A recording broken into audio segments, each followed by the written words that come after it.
চট্টগ্রামের খাতুনগঞ্জ এলাকা রয়েছি। এখানে সকাল থেকেই চট্টগ্রামের বিভিন্ন ব্যাংকগুলোতে, যেগুলো ফার্স্ট সিকিউরিটি ইসলামী ব্যাংক, ইউনিয়ন ব্যাংক সহ বেশ কয়েকটি ব্যাংকের মধ্যে যে গ্রাহকরা আছেন, গ্রাহক এবং ব্যাংক কর্মকর্তা কর্মচারীদের মধ্যে এক ধরনের উত্তেজনা সৃষ্টি হয়েছে। এখন আমরা রয়েছি চট্টগ্রামের এই খাতুনগঞ্জ এলাকায় ফার্স্ট সিকিউরিটি ইসলামী ব্যাংকে। এখানকার পরিস্থিতি একটু দেখাবার চেষ্টা করি। এখানে আপনারা দেখতে পাচ্ছেন গ্রাহকরা কিন্তু আসছেন বিভিন্ন জায়গা থেকে, তাদের যেই পাওনা টাকা সেগুলোর জন্য কিন্তু তারা সেগুলো বুঝে পাওয়ার জন্য কিন্তু বিভিন্ন জায়গায় এই যে খাতুনগঞ্জের বিভিন্ন শাখাগুলোতে তারা ঘুরছেন। এর আগে ইউনিয়ন ব্যাংকে একেবারে তালাবদ্ধ করে দিয়েছে গ্রাহকরা। এখন তারা ফার্স্ট সিকিউরিটি ইসলামী ব্যাংকে আছে। আমরা কয়েকজনের সাথে একটু কথা বলবো। আফনান ইসলাম, আমি একজন আইএসির স্টুডেন্ট। আজকে আমি ক্লাস করতে পারছি না সেমিস্টার ফি না দেওয়ার কারণে। আমার এখানে অবস্থান কর্মসূচি, কারণ একটা টাকা দিতে পারতেছে না। একটা চেক দিলে 1000 টাকার নোট বলে ব্যাক করে, বলে টাকা দিয়ে নাই, পরে আসি। এবার কিভাবে আমরা স্টাডি করব? স্টুডেন্ট থাকার কথা ক্লাসে, এখন আমরা ব্যাংকে এসে আন্দোলন করতে হচ্ছে। আমরা কি জুলাই আন্দোলন করছি এই রেজাল্টটা পাওয়ার জন্য? আমি মাননীয় প্রধানমন্ত্রী তারেক রহমানের নিকট দৃষ্টি আকর্ষণ করছি, কিভাবে আপনারা সমাধান করবেন। আমি কষ্ট আমাদের চট্টগ্রামের স্যারের নিকটও আমি আবেদন করছি, কিভাবে আমাদেরকে সমাধান করবেন ওইটা একটা আমাকে দিক নির্দেশনা দিবেন। শুনছিলাম দর্শক, একজন গ্রাহক তিনি বলছিলেন তার যে ভার্সিটির টাকা সেটি কিন্তু আটকে আছে, এবং আরেকজনের সাথে কথা বলতে চাই। জি, বলবেন। এটা আমার ছেলে আফনান ইসলাম, ওর আম্মু, আমি ও আইইউসির স্টুডেন্ট। আমার ছেলের সেশন ফি আমি দিতে পারতেছি না, সেমিস্টার ফি দিতে পারতেছি না। ওর ছোট ভাই বোন যেগুলো আছে ওদেরকে স্কুলে এডমিট দিতে পারতেছি না, মান্থলি ফি দিতে পারতেছি না। যদি না দিই স্কুলে তো বাচ্চাদেরকে পড়ালেখার সব বন্ধ, এদের ভবিষ্যৎ অন্ধকার ছাড়া আমি কিছুই দেখতেছি না। আমার বাচ্চারা যদি টিকে থাকতে না পারে দুনিয়াতে, আমি টিকে থেকে কোনো লাভ নাই। আমাদের হাহাকার, আজকে 2 ঈদের আমাদের কোনো আনন্দ নেই। মানুষের ঘরে ঘরে আনন্দ, কিন্তু আমাদের ঘরে আনন্দ নেই, কারণ সব টাকা আমাদের ইউনিয়ন ব্যাংকে জমা। একটা টাকাও দেয় না।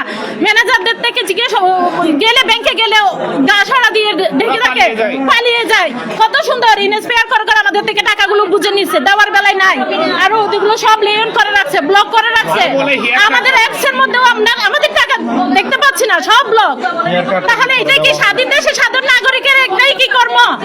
আমাদের এই অপরাধ? আমরা কি দুনিয়াতে জন্ম নিয়ে অপরাধ করলাম?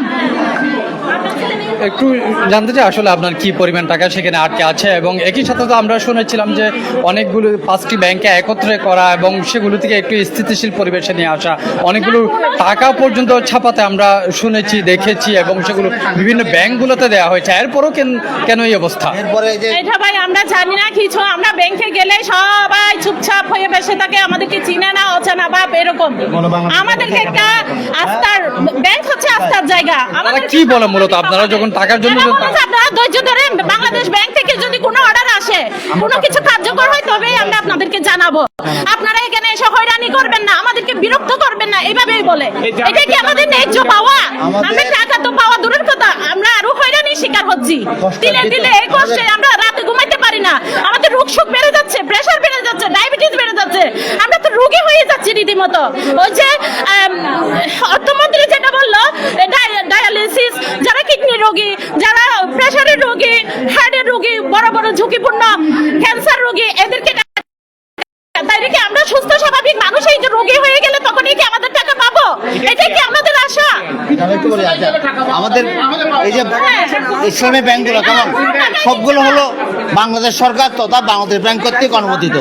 আমরা বাংলাদেশ ব্যাংকের দিকে দেখে এই ব্যাংকগুলোতে আমরা টাকা রাখছি। আমাদের কষ্টার্জিত টাকা, কারো পেনশনের টাকা, কারো ব্যবসার পুরো মুনাফার টাকা, সবগুলো টাকা এখানে আমাদের উপরেছে। কিন্তু এখন আজকে প্রায় 1.5 বছর যাবত আমরা আমাদের টাকাটাগুলো তুলতে পারতেছি না। আমাদেরকে বিভিন্নভাবে হয়রানি করছে। এবং আবার আমরা গত 24 আর 25 আমাদের যে সুদগুলো দেওয়া হয়েছে ওষুধগুলো আমরা নিয়ে খরচ করে ফেলছি মুনাফাগুলো, এখন বলছে সেটা এগুলো আমাদের মূল টাকা থেকে কেটে ফেলবে। এরকম অমানবিক সিদ্ধান্ত সারা ওয়ার্ল্ডে কোথাও আছে বলে আমরা মনে করি না। এই ভোগান্তিতে আপনারা কতদিন এটা প্রায় 1.5 বছর যাবত। এই যে আগের যে গভর্নর ছিল মনসুর, এই মনসুরেই এই অনেক কারসাজি করছে। এখন নতুন গভর্নমেন্ট আসবে, আমাদের কোনো নতুন আমরা অনেক আশা করি আমরা এই বর্তমান বিএনপি গভর্নমেন্টকে আমরা আমাদের বিশেষ করে 76 লাখ গ্রাহক আমরা বিএনপি গভর্নমেন্টকে ক্ষমতায় আনছি ধরা যায়। কি পরিমাণ টাকা এখানে আছে? আমাদের প্রায় অনেকের কেউ 1 কোটি, কেউ 1.5 কোটি, কেউ 20-30 হাজার টাকা, এরকম অনেক বিভিন্ন ধরনের গ্রাহক আছে। অনেক আছে 12-13 কোটি টাকা আছে। তো এগুলো আমরা এইভাবে আটকে যাবো। আমরা এখন মাসের খরচ আমাদের এটার উপরে ভরসা ছিল, আমরা এখন মাসের খরচ চালাতে পারতেছি না। আমাদের ফ্যামিলি এখন আমাদেরকে মানে ফ্যামিলি শুদ্ধ আমাদের ডিটাচ হয়ে যাওয়ার মতো অবস্থা। ঠিক আছে দর্শক, শুনছিলাম এখানে যে সকল গ্রাহকরা আছেন তারা বলছিলেন যে তাদের যেই ভোগান্তির কথা, অনেক দিন যাবৎ তারা প্রায় 1.5 বছরেরও বেশি সময় ধরে তারা এই ভোগান্তিতে আছে, তারা টাকাগুলো তুলতে পারছিল না। আমি আরেকজন গ্রাহকের সাথে কথা বলতে চাই। আপনি জি আসসালামু আলাইকুম ভাই। দেখেন, আমি একজন ইউনিয়ন ব্যাংকের গ্রাহক, আমার অলরেডি ডিপোজিট আছে। আপনি দেখেন এখানে 34,50,000 টাকা। আর এরপর আমার যে ডিপিএস আছে, ডিপিএস দেখেন 1,43,000 টাকা। এরপরে সেভিংস অ্যাকাউন্টে আছে আমার দেখেন 59,000 টাকা। আমি এখানে কোনো মিথ্যা বলতেছি না, আপনি আমার ব্যালেন্সগুলো দেখেন। আমি 1 টাকাও উঠাতে পারতেছি না। আমার এফডি এর মেয়াদ শেষ হয়েছে, মেয়াদ শেষ হওয়ার পরে আবার আরেকটা 2বার মানে এখন ঋণ হয়ে গেছে। অলরেডি আমি টাকাগুলো পারতেছি না। বলতেছে এগুলো সিদ্ধান্ত আসবে, সিদ্ধান্ত আসলে মানে কি আপনি টাকাগুলো ক্লোজ করতে পারবেন। আর এখন আমি কোনো টাকাই পাইতেছি না। হেয়ার কাট হবে, হেয়ার কাট হওয়ার পরে কি বলছেন তারা যখন আপনি টাকার জন্য যাচ্ছেন? হ্যাঁ, আমি যখন যাচ্ছি এখনও নির্দেশ আসে নাই, উপরের নির্দেশ আসে নাই। যখন নির্দেশ আসবে আপনাদেরকে সব টাকা দেওয়া হবে। এখন অটোমেটিক ঋণ হইতেছে কিন্তু টাকা ভাঙতে পারতেছি না। আমার এফডিআর সবগুলো এফডিআর করা আছে, এখন ইন্টারেস্টের টাকাও আমি উঠাইতে পারতেছি না। এরপরে আমার ডিপিএস আছে, এই সেভিংস অ্যাকাউন্টে টাকা আছে। হেয়ার কাট হবে, হেয়ার কাট করার পরে একটা তারা ফয়সালা দিবে বলতেছে। এখন আপাতত আমাদেরকে আর কোনো আশা দিতেছে না। তারা বলতেছে আপনারা এখন ব্রাঞ্চে এসে হয়রানি করে লাভ নেই, আপনারা যখন নির্দেশ আসবে আপনারা নির্দেশ শুনবেন, নির্দেশ পাবেন, তখন আপনারা আসবেন। আচ্ছা, এই যে এলাকাটি এটি হচ্ছে খাতুনগঞ্জ, এখানে মূলত ব্যবসায়ীরা বিশেষ করে তারা এখানে লেনদেন করে।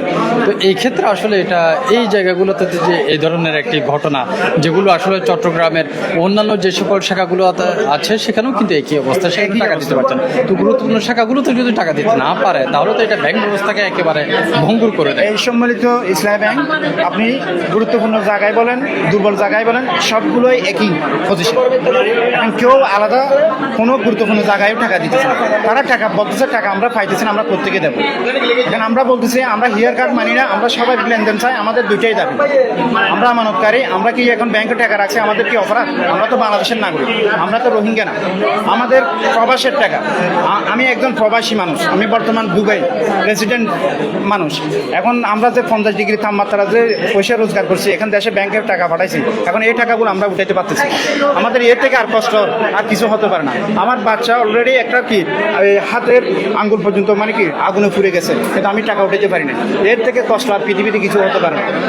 অলরেডি আমার টাকা ব্যাংকে আছে, কিন্তু আজকে আমি রাস্তায়। দর্শক, শুনছিলাম আসলে যে সকল এখানে ভুক্তভোগী যারা আছেন, বিশেষ করে যে সকল গ্রাহকরা আছেন, তারা বিভিন্ন জায়গা থেকে এখানে এসেছেন। একেবারে সকাল থেকেই কিন্তু আমরা দেখেছি চট্টগ্রামের যেই খাতুনগঞ্জ এলাকায় এই ইউনিয়ন ব্যাংক রয়েছে, সেখানেও কিন্তু তারা গিয়েছিল এবং একই সাথে সেখানে তারা তালাবদ্ধ করেছিল গ্রাহকরা। এবং এর আগে কিন্তু তারা মার্কেন্টাইল ব্যাংকেও গিয়েছিল, সেখানেও কিন্তু একই অবস্থা, উত্তেজনা সৃষ্টি হয়েছিল। যে সকল গ্রাহক আছে এবং ব্যাংক কর্মকর্তা কর্মচারীরা যারা আছে তাদের সাথে এক ধরনের উত্তেজনা সৃষ্টি হয়। মূলত তারা যেটি বলার চেষ্টা করছেন, কেউ প্রবাসী, কেউ আবার তাদের সন্তান প্রাইভেট ইউনিভার্সিটিতে পড়ছে, তো সেখানে কিন্তু অনেক ধরনের তাদের ফি রয়েছে, সেই ফি দেওয়ার একটি ব্যাপার থাকে, সেই ফি পর্যন্ত তারা দিতে পারছে না। অনেকের পড়ালেখার ক্ষেত্রেও কিন্তু একটি বাধা হয়ে দাঁড়িয়েছে, যে তাদের অনেকগুলো টাকা বিভিন্ন ব্যাংকগুলোতে যে এইভাবে আটকে রয়েছে, সেটা কিন্তু এক ধরনের ব্যাঘাত সৃষ্টি করেছে তাদের চলার পথে কিংবা তাদের জীবন প্রবাহের ক্ষেত্রে। তো এই কারণে কিন্তু চট্টগ্রামের বিভিন্ন জায়গা থেকে আমরা গত 1.5 বছর যাবত দেখেছি চট্টগ্রামের বিভিন্ন ব্যাংকগুলোতে, সারা দেশের কিন্তু বিভিন্ন ব্যাংকগুলোতে এই ধরনের উত্তেজনার সৃষ্টি হয়েছিল। বেশ কিছু সময় আমরা বিভিন্ন গ্রাহক এবং ব্যাংক কর্মচারীদের মধ্যে উত্তেজনা দেখেছি। এবং আজ সকাল থেকে যে খাতুনগঞ্জ এলাকা রয়েছে এখানেও কিন্তু একেবারে সকাল 10টার পর থেকেই কিন্তু এই উত্তেজনার সৃষ্টি হয়, সেই যেটি এখনো পর্যন্ত চলে। এখন বর্তমানে ফার্স্ট সিকিউরিটি ইসলামী ব্যাংকে তারা রয়েছে এবং এরপর যখন ব্যাংকে যায় সেটি কিন্তু এখনো দেখার বিষয়। হয়তো বা তারা বিভিন্ন ব্যাংকগুলোতে ঘোরার চেষ্টা করছে, সেখানে তারা জানার চেষ্টা করছেন তারা আসলে টাকা কবে দিতে পারবে এবং অতি সত্বর যাতে বাংলাদেশ ব্যাংক থেকে কিংবা গভর্নরের পক্ষ থেকে একটি ব্যবস্থা নেওয়া হয় সেই দাবি তারা জানাচ্ছিলেন।